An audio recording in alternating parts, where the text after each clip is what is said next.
Je m'appelle Adama Amadé Sikiri, je suis écrivain professionnel et consultant en relations humaines. Voilà, je suis aussi enseignant de philosophie et le coordinateur national du Rassemblement des intelligences pour la souveraineté de l'Afrique RISA.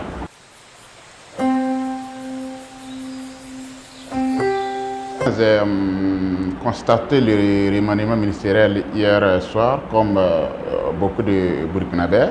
Mais bon, je ne suis pas surpris. Je me dis que ça rentre dans la dynamique gouvernementale parce que vous savez, c'est un pouvoir de transition. Les acteurs qui travaillent au niveau du gouvernement, ce n'étaient pas des gens qui se connaissaient, voilà, ce n'étaient pas aussi des gens qui étaient sur la scène politique.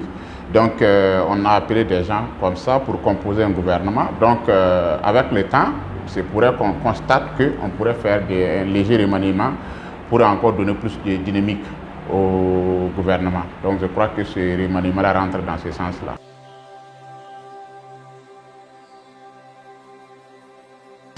Non, exclure les partis politiques et puis exclure l'homme politique, je crois que ce n'est pas la même chose. Et je me dis que dans la dynamique actuelle aussi, il faut faire appel à toutes les compétences.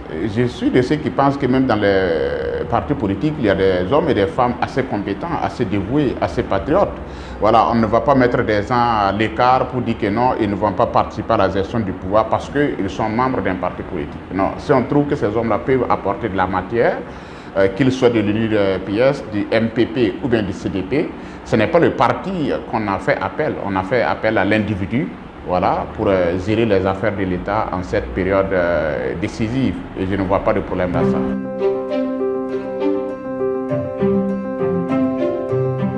J'ai suivi attentivement le procès avec surtout beaucoup d'intérêt parce que ça m'intéressait beaucoup.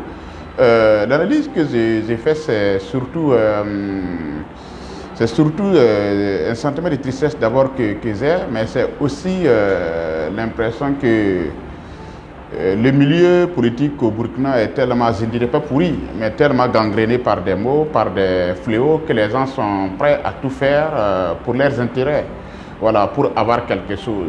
Je vois que loin de l'intérêt national, loin de la survie de la nation, les gens sont vraiment préoccupés par leur propre construction, par leur propre bonheur, un bonheur individuel, un bonheur assez égoïste. Quand je vois ces leaders d'opinion-là, certainement en complicité avec des hommes politiques, il faut le dire, qui ont appelé à brûler le palais du Moronaba juste pour s'aimer le chaos, juste pour s'aimer la confusion, dans l'objectif d'atteindre leurs objectifs, d'atteindre leurs ambitions politiques. C'est vraiment très regrettable, c'est vraiment très regrettable. Et je suis content qu'aujourd'hui nous avons une justice et surtout des autorités aussi qui ont décidé de s'assumer. Parce qu'un pays ne peut pas être gouverné pour satisfaire des ambitions individuelles, c'est compliqué.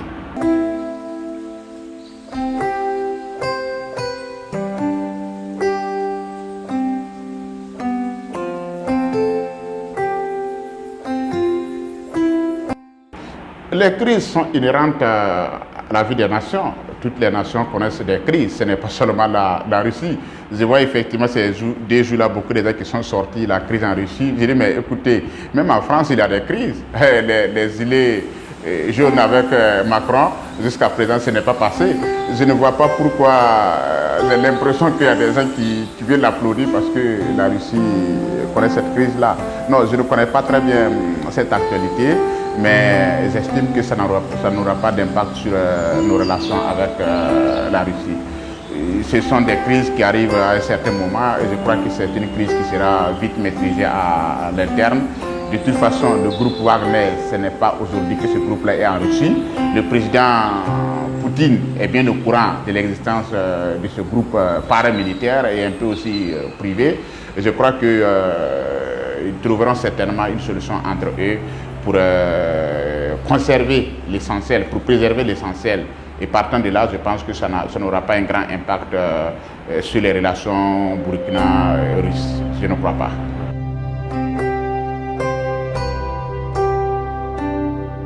Moi, je suis très content du vote de cette loi et d'ailleurs même je remercie le président de l'Assemblée nationale et tous les députés qui qui ont eu cette ferme volonté, qui ont voulu assainir le milieu du foncier au Burkina Faso, parce qu'il faut le reconnaître, le foncier c'est une bombe à retardement au Burkina Faso. Je n'ai pas lu les textes de loi, mais je suis satisfait déjà. Mais je pense que les députés, on pouvait encore faire mieux. On pouvait encore faire mieux, surtout dans la promotion immobilière, parce qu'une fois que la promotion immobilière tombe entre les mains des privés, comme ce qui se passait, j'avoue que c'est ça qui va nous créer toutes les difficultés. Si on permet à des personnes morales, voire même à des personnes physiques qui ne relèvent pas de l'État, de construire ou bien de diviser la terre pour vendre comme des gâteaux, comme des galettes, je pense que c'est ça qui va créer beaucoup de problèmes. Franchement, je crois que ce texte de loi-là va encore recadrer la promotion immobilière au Burkina Faso et permettre aux Burkinabés d'avoir accès à la terre, d'avoir accès à l'habitat, parce que c'est l'un des droits les plus élémentaires. Avoir un lieu pour dormir, avoir un chez-soi, si possible, ça fait partie des droits des Burkinabés.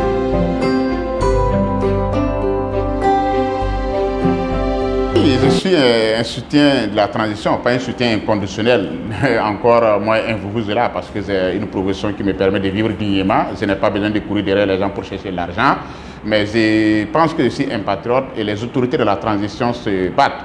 Ce que moi, je voudrais dire au Burkinabé, c'est de savoir que la transition, le capitaine Ibrahim Traoré et ses hommes, moi je vois ça comme une change, parce que ce n'était pas évident qu'on gagne des autorités aussi engagées, qu'on gagne un Burkinabé aussi patriote, décider vraiment à changer les choses. Nous les avons par la, je peux dire, par la providence, si je peux m'exprimer ainsi.